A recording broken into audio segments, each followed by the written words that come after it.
afternoon, everybody. Good afternoon. How are you? Good to see all of you. What we've witnessed President Trump accomplish over the last few days has been nothing short of remarkable. We are now 3.5 years into the war between Russia and Ukraine, a brutal conflict that has claimed hundreds of thousands of Russian and Ukrainian lives and cost trillions of dollars.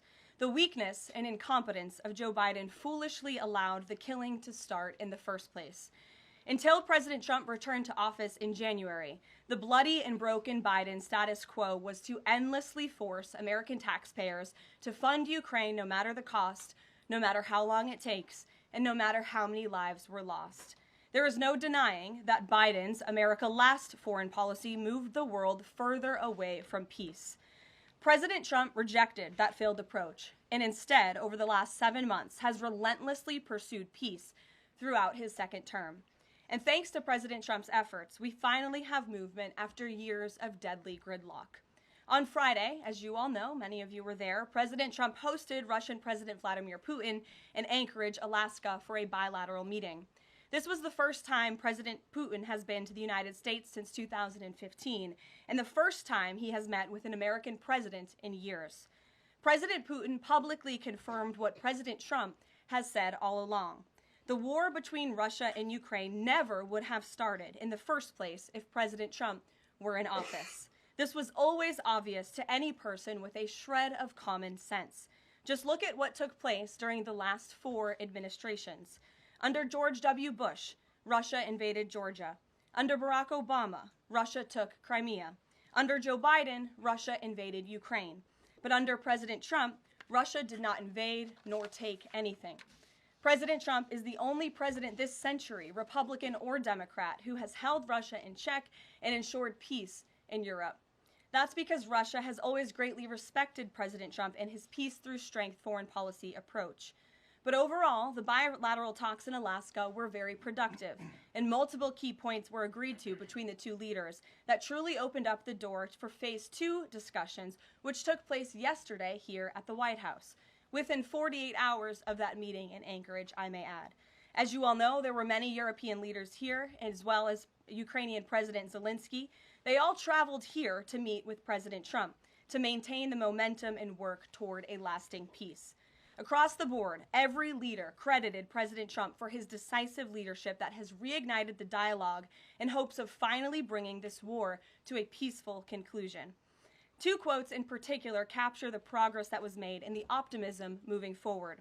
Finnish President Alexander Stubb said, "I think in the past 2 weeks, we've probably had more progress in ending this war than we have had in the past 3.5 years. Again, that is the president of Finland, a country that shares a border with Russia. That's what we call the President Trump effect. NATO Secretary General Mark Rutte also summed it up well. Without President Trump, this deadlock with Putin would not have been broken. He is the only one who could do this. Following the encouraging conversations yesterday, President Trump spoke with President Putin by phone, and he agreed to begin the next phase of the peace process, a meeting between President Putin and President Zelensky, which would be followed, if necessary, by a trilateral meeting between President Putin, President Zelensky, and President Trump. As the president said, Vice President Vance, Secretary Rubio, and Special Envoy Witkoff will continue to coordinate with Russia and Ukraine to make this happen as soon as possible. It's very important to remember that before President Trump's landslide victory last November, there was no end in sight to this bloodshed. Now, there may finally be light at the end of the tunnel and an opportunity for lasting peace. That's because President Trump is the peace president, and American leadership is back on the world stage. It should not be lost on anyone in this room that world leaders are coming right here to Washington, D.C. for help. While previous presidents have traveled halfway around the world to apologize for America, President Trump stands up for America, and he has firmly restored America's status as the undisputed leader of the free world. However, one thing that has absolutely not changed is the media's negative and downright false coverage of President Trump and his foreign policy accomplishments. From the beginning of this entire process, much of the left-wing media has been actively rooting against the President of the United States in the pursuit of peace. Initially, the media ridiculously claimed that President Trump was somehow beholden to Russia for even agreeing to have a face-to-face discussion with President Putin inside of the United States. The media said President Trump was making a grave mistake by, quote, legitimizing Putin. They were aghast that President Trump would treat another world leader like a world leader. The media relentlessly attacked President Trump and claimed he suffered a, quote, major defeat for not immediately emerging with a final agreement, even though he said heading into that meeting, this was a meeting to listen and to understand how to move the ball forward. All weekend following those historic U.S.-Russia bilateral talks, we listened to clueless pundits on television trying but failing to claim that the president had failed. The so-called experts in the foreign policy establishment, whose record is nothing but endless wars, trillions of wasted taxpayer dollars, and dead Americans, have the nerve to try and lecture President Trump, who has solved 7 global conflicts in 7 months, about peace. This is the same president, by the way, who brokered the Abraham Accords in his first term, on top of more than half a dozen other peace deals this year alone, as I just said. We also saw yesterday the president of Ukraine and all of the other major leaders of Europe fly across the Atlantic Ocean to meet President Trump at the White House because of the progress that was made, and that, if you ask the media, failed meeting, but it was not. It was highly productive and it was successful. This is why Americans' trust in the mass media is at a lowest point in more than 5 decades. Diplomacy is a delicate process, and instead of reporting the facts about what is happening here at this White House and what is happening between this president and other leaders around the world, many outlets in this room continue to try to actively undermine the president and sabotage the efforts towards peace. That is why I felt the need to set the record straight. In other news, on the home front, President Trump's efforts to make D.C. safe again are working. There have been a total of 465 arrests since the start of this operation on Thursday, August 7th. Last night, there were a total of 52 arrests, including the arrest of an illegal alien MS-13 gang member with convictions for DWI and drug possession. Thanks to President Trump's leadership and the outstanding work of both federal and local law enforcement, dangerous gang members like the one picked up last night will not be allowed on the streets of our nation's capital.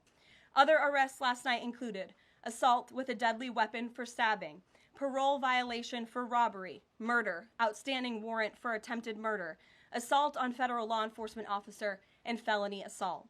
4 more homeless encampments were also removed during yesterday's reporting period. To date, a total of 48 homeless encampments have been cleared in Washington, D.C. by multi-agency teams. MPD patrol units are actively working with city officials to locate and clear additional encampments and remove homeless residents off of Washington's streets. And despite fake narratives from the media, again, a significant number of the arrests have been in high-crime areas of D.C. In fact, nearly half of all of the non-illegal alien-related arrests have occurred in wards 7 and 8, the 2 wards that have the highest number of violent crime, as well as homicides and assaults with dangerous weapons last year.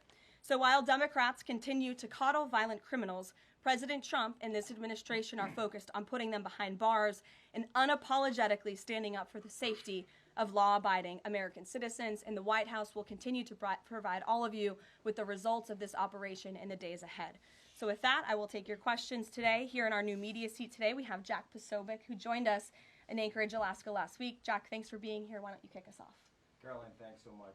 So a couple of questions regarding the status of these peace talks. Obviously, we saw the President and President Putin there in Anchorage. We saw the world leaders here yesterday with this summit. We've heard phrases like coalition of the willing. We've also heard Article 5-like guarantees.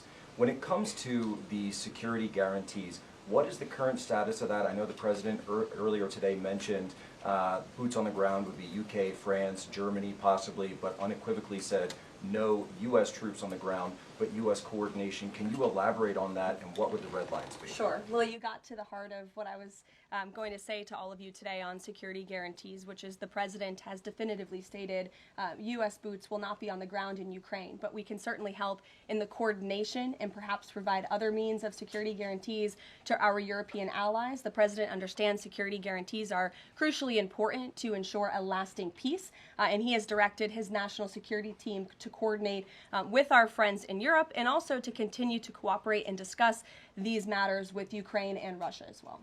Karoline, now, have the Russians responded at all? I know we spoke with President Putin last night. What has been their response? Because we've heard some reports from the Kremlin and others saying they're unequivocally against NATO troops on the ground. Well, look, the president continues to have these conversations with both leaders. Those conversations took place in Anchorage, Alaska, again yesterday with the Europeans and President Zelensky, and he has directed his team to come up with a framework for these security guarantees that can be acceptable to help ensure a lasting peace and end this war. And then just last question real quick on this.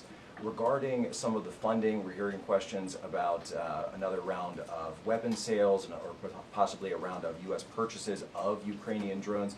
Will that money be funded by the U.S. taxpayers? Are we finally going to see an end to the U.S. taxpayer-funded, seemingly endless mandate for these foreign wars? Well, the president is very sensitive to the needs of the American taxpayer, and immediately upon entering office back in January, he made it very clear that we're not going to continue writing blank checks to fund a war very far away, which is why he came up with the very creative solution to have NATO purchase American weaponry because it is the best in the world, and then to backfill the needs of the Ukrainian army and the Ukrainian people and their military. So that's the solution the president has came up with. We'll continue to see that forward. As for any additional sales, I'll have to defer you to the Department of Defense. Thanks, Jack. Kelly. What has President Trump learned that tells him that Vladimir Putin would be willing to make a deal for him, for President Trump? Well, the president has learned a lot, which is part of the reason he opened up this dialogue. The previous administration, who oversaw the beginning of this war, refused to talk. And President Trump has always said, in order to learn, in order to move the ball forward with diplomacy and towards peace, you have to have open dialogue. And so that's why the president has had several conversations by phone and, of course, an in-person meeting last Friday with President Putin. He also has talked to President Zelensky dozens of times, had him here at the White House yesterday, and he's understanding what both sides want, what both sides are going to have to give up. And he has always said, in order to get a good deal, both sides are going to have to walk away a little bit unhappy. So he continues to learn a lot throughout these conversations, which is why we've seen progress from both sides. And I would also just add, when it comes to learning and moving the ball forward, look at how both Russia and Ukraine have actually talked directly for the first time in many years, thanks to the efforts of this president and this administration. Specifically for President Trump, though, what do you think Putin's motivation is to try to do something for President Trump, as opposed to just resolving the conflict? I think, as I just spoke to in my opening remarks, Kelly, Russia and all countries around this world actually respect the United States again. And the president is using the might of American strength to demand that respect from our allies, our friends, our adversaries all around the world. And we've seen that not just lead to progress with Russia and Ukraine, but also we've seen it in the closing of 7 global conflicts around the world as well. We've seen it with the release of hostages in Gaza. You've seen it with the end of the conflict between India and Pakistan, which could have resulted in a nuclear war if we had not had a president who believed in the strength and the leverage that comes with the job of being the president of the United States of America. Rachel. Thanks, Karoline. Heading into Alaska, a lot of the focus in the talk was on this trilateral meeting between these 3 leaders. Can you explain how this went from a trilateral meeting involving President Trump to now the focus being on this bilateral meeting without the president first? Well, look, the president has spoken to both leaders about this, and both leaders have expressed a willingness to sit down with each other. And so our national security team will help both countries do that. Ultimately, the president has always said that there are areas of disagreement in this war that will have to be discussed and decided upon by these 2 countries. And so he wants these 2 countries to engage in direct diplomacy. He's said that from the very beginning, which is why he's agreeable to the idea of having President Zelensky and President Putin get together. And I understand accommodations for that meeting are underway. As soon as we hear more details, we'll be sure to let all of you know. And just a quick follow-up. We know as of right now there is no ceasefire in place. We've seen Russia continue its attacks on Ukraine. What indications is the president getting from Putin that he wants to have this meeting with Zelensky soon? Because he spoke to him directly yesterday. And he expressed that Haley, sooner rather than later. He spoke to that directly yesterday, and the president put that in his statement that he gave to all of you, the news media, knowing you'd be asking following that conversation in the effort of transparency.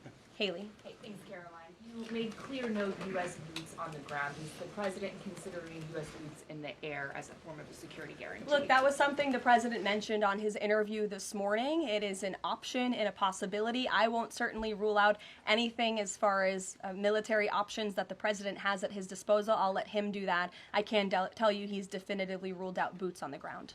Sure. Thanks, Caroline. Just about the possible venue for the talks, can you confirm that Putin suggested Moscow as a venue for the bilateral talks?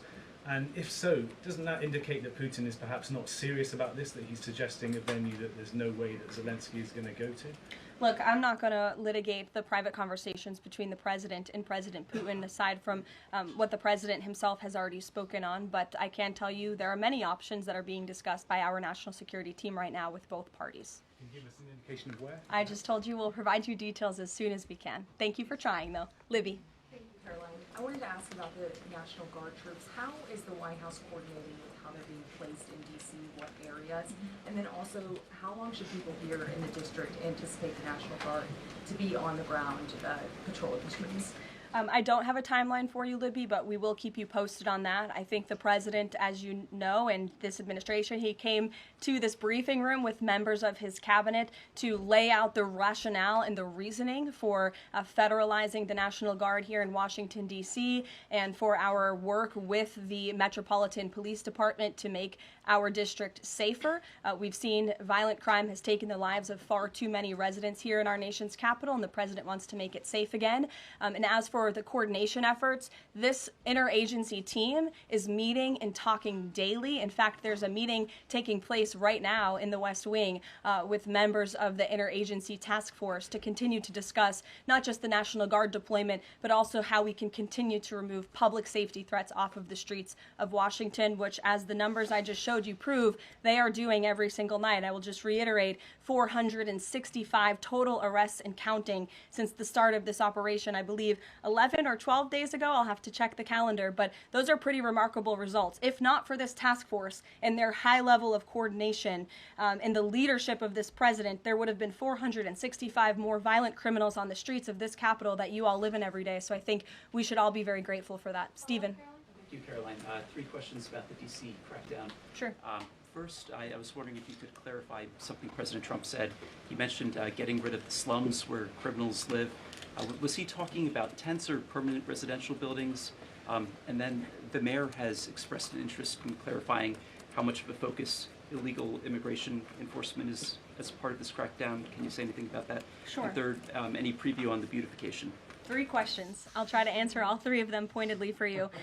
First, when it comes to what you said, and the president said, the slums of Washington, D.C., he's referring to the most dangerous communities, neighborhoods, and streets in this city where, unfortunately, violence has ravaged these communities and taken the lives of, again, far too many law-abiding D.C. residents. We know on July 5th of this year, just more than a month ago, a 3-year-old beautiful young girl was shot and killed in her car with her family in one of these communities, which is why there has been a surge, despite what many of you have been falsely reporting. And I believe it was the Washington Post who put out a map claiming it to be fact-based when it was just based on, I don't know, accounts that they've heard on the street, not actual statistics and data. So we went and reconfigured the numbers, and as I said, nearly half of all the non-illegal alien-related arrests have occurred in wards 7 and 8 in the District of Columbia, where we know, excuse me, there's the highest rate of crime. So we'll continue to do that. And what was your second question, Stephen? Legal immigration,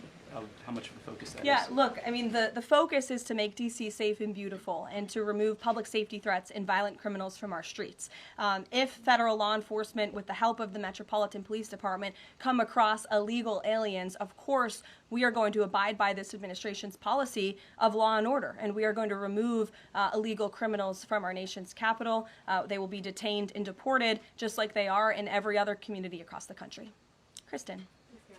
First question is, whose idea was it to change the next steps from a trilateral to a bilateral meeting? It was an idea that evolved in the course of the president's conversations with both President Putin, President Zelensky, and the European leaders yesterday. And as you saw, Kristen, with all of those European leaders leaving the White House, including the NATO Secretary General, they all agreed that this is a great first step. And it's a good thing that these two leaders are going to be sitting down together, and the president expects that to happen. And how long is Trump willing to wait and operate in good faith for Putin to actually arrange a meeting before he intervenes?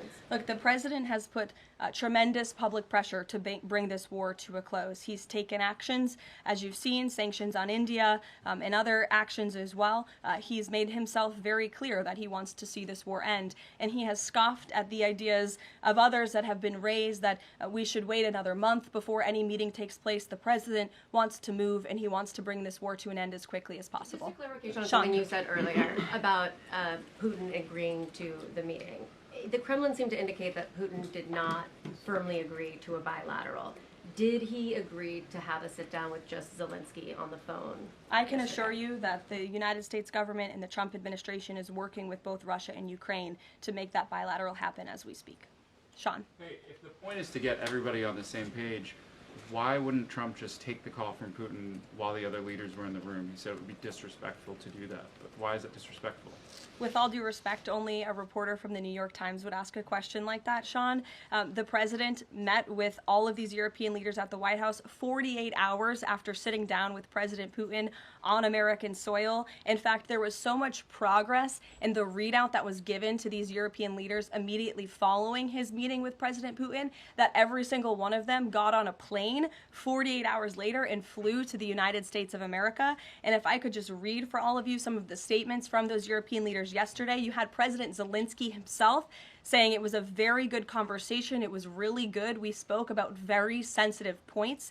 The Secretary General, Mark Rutte, it was the president, only because of the president, that this deadlock was broken, but with President Putin by starting a dialogue. So these leaders, who this war is in their backyard, are very grateful that the president took that call and that he was there to provide them with a readout of Russia's thinking on this, something that was not done by the previous administration at all. Catherine. Thank you.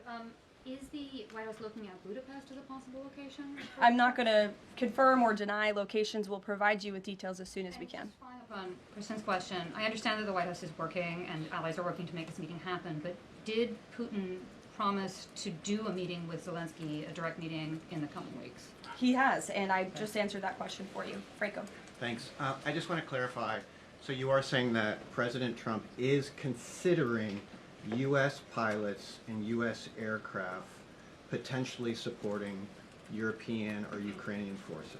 The president spoke to that himself this morning when he called into Fox and Friends, and I would defer you to his answer. You can read it directly yourself.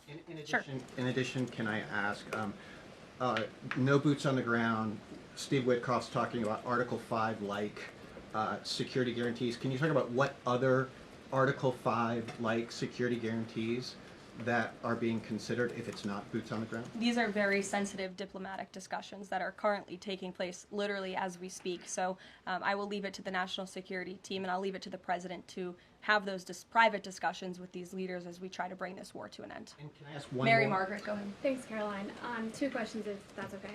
So on these meetings, I know you said that the trilateral will take place if necessary. Do you think that we might not need the trilateral and that Zelensky and Putin might come to this conclusion on their own?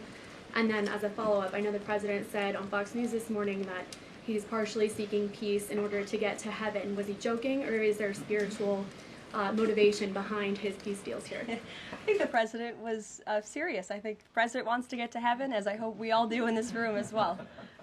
Annie. Thanks, Caroline. I'm just shifting gears to the Department of Justice for a minute. Can you walk us through why another deputy FBI director was named? Does Trump have any displeasure with how the FBI has been being run to date? And then I have a question about the antitrust division. No, Andrew Bailey is extremely qualified. As you know, he's been serving with honor as the Attorney General of Missouri, and he's been brought on as another set of very credible and experienced hands to work alongside the current Deputy Director, Dan Bongino, under the leadership of the Director, Kash Patel, and the Attorney General, Pam Bondi. And the FBI has been doing a tremendous job. We've seen their agents out on the streets as part of this interagency task force here in Washington. But the crime that they've been stopping here in Washington, they've been doing this for 7 months all across the country. In fact, there's been 19,000 arrests by the FBI nationwide. That's more than double last year in the same time period. Of those, 1,600 arrests were for violent crimes against children. 4,000 child victims have been rescued by this FBI under this current leadership. 1,000 arrests from investigations of foreign terrorist organizations. There's been 1,500 kilos of fentanyl seized. 6,300 kilos of meth have been seized. And 3 of the top 10 most wanted have been arrested so far. Not a single one of the individuals on the top 10 most wanted list were arrested under the previous administration. We've arrested 3 in 7 months. So when you're actually working and enforcing law and order, you need all hands on deck. And so we look forward to welcoming Andrew Bailey to this new post. Jackie. I have a quick question about Roger Alfred, who's a former DOJ official. He gave a speech in Aspen yesterday where he said that senior DOJ aides are cutting deals with favored lobbyists. I'm wondering if the president has any concerns at all with the way the antitrust division is working. I have no idea who that individual is. I don't know why he made those comments. I don't know what basis he's making those comments on. My instinct tells me it's not true, but we will definitely look into them and I'll get you a response. Thank you, Caroline. Jackie. Thanks, Caroline. Since the president often says that this war would not have started if he were in office, and True. and Putin confirmed that. It's true. Do you accept that as truth? The Probably. European leaders do. Well, And President Putin himself said that, by the way. He did say that. The question I have, though, is what is the president going to do to ensure that these security guarantees last beyond him into the time when he is no longer president? And does that have to involve Congress at all? Well, he understands the need for that, which he spoke to yesterday. And what's he going to do? It's why he's engaging in so many talks and so many conversations with both sides of this war, with our European allies. It's why on the way home from Anchorage, Alaska, very late at night, when I know many of you on the press plane were sleeping and many staff were sleeping, the president himself was still awake at 2 o'clock in the morning talking to European leaders and NATO about how we can ensure a lasting peace and bring this conflict to an end. He has expended an incredible amount of time, energy, and effort into bringing this war to an end, and he remains determined to do that. Also, Go can I ask ahead. you about Go ahead. Thank you, Caroline. DC crime? Sure, Jake, and then to your right. All right. Thank you, Caroline.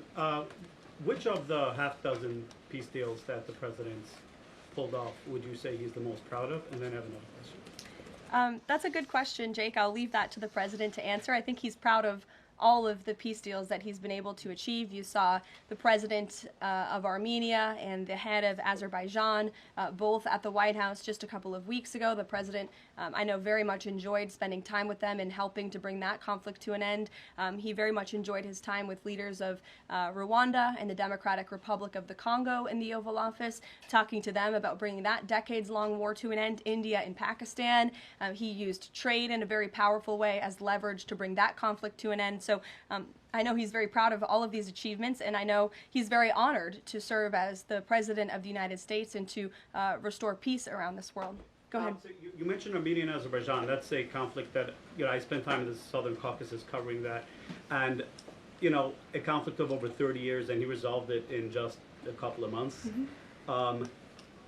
Are there other conflicts that the president's working on right now that are off the radar screen that we should be tracking? In fact, there are many. The State Department is always working around the clock under the leadership of Secretary Rubio and keeping the president apprised of conflicts that are bubbling up all over the world. But of course, as you all know, as we've talked a lot about in this briefing, he's spending a lot of time right now on ending this war in Russia-Ukraine, and of course the conflict in Israel and Gaza, which he wants to see come to a close as well. Sure, go ahead. So the president says that he's starting a movement to eliminate mail-in voting. but states administer elections, not federal authorities. So can you provide any more details about how the White House plans to eliminate that? The White House continues to work on this, and when Congress comes back to Washington, I'm sure there will be many discussions with our friends on Capitol Hill and also our friends in state legislatures across the country to ensure that we're protecting the integrity of the vote for the American people. And I think Republicans generally, and the president generally, wants to make it easier for Americans to vote and harder for people to cheat in our elections. And it's quite mind-boggling that the Democrat Party could stand in opposition to common sense. He wants to ensure election integrity. There were great efforts that were made in 2024. I won't get ahead of myself for Hatch Act reasons to get ahead for the next election, but I can assure you this is a priority for the president. Go ahead. If I could just follow up on your comments about Gaza. Sure. There was a ceasefire proposal put forward by both Qatar and Egypt. Hamas accepted it on Monday. Israel has yet to officially weigh in. I'm wondering if the U.S. was at all involved in it, if it's supportive of it, and whether or not the president believes Israel should accept it. I don't think it's a coincidence that Hamas accepted this proposal after the President of the United States posted a very strong statement about this conflict on Truth Social yesterday.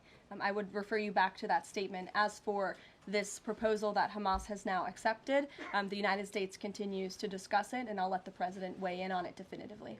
You're welcome. Sure. Caroline, can you describe the president's perspective on taking a stake in Intel in exchange for federal grants? And is this are we expecting to see the White House make similar arrangements with other semiconductor companies and manufacturing companies? Well, the president, he's been very clear about the need to reshore manufacturing that's critical to our national and economic security. That is especially in regards to chips and semiconductors, which is why the president has initiated the Commerce Department to conduct a study on semiconductors, a Section 232 investigation, so we can ultimately implement tariffs. And it's why our export license requirements remain in place as well. As for this 10% government stake deal, the Department of Commerce continues to work on it. I know Secretary Lutnick is working on it and ironing out the details, but the president wants to put America's needs first, both from a national security and economic perspective. And it's a creative idea that has never been done before to ensure that we're both reshoring these critical supply chains while also gaining something of it for the American taxpayer. You're welcome. Emily. Thanks, Caroline. I wanted to ask about the 3 U.S. warships that are being sent to Venezuela, and there's 4,000 Marines on board. Are you looking at possibility of boots on the ground there? What I will say with respect to Venezuela, President Trump has been very clear and consistent. He's prepared to use every element of American power to stop drugs from flooding into our country and to bring those responsible to justice. The Maduro regime is not the legitimate government of Venezuela.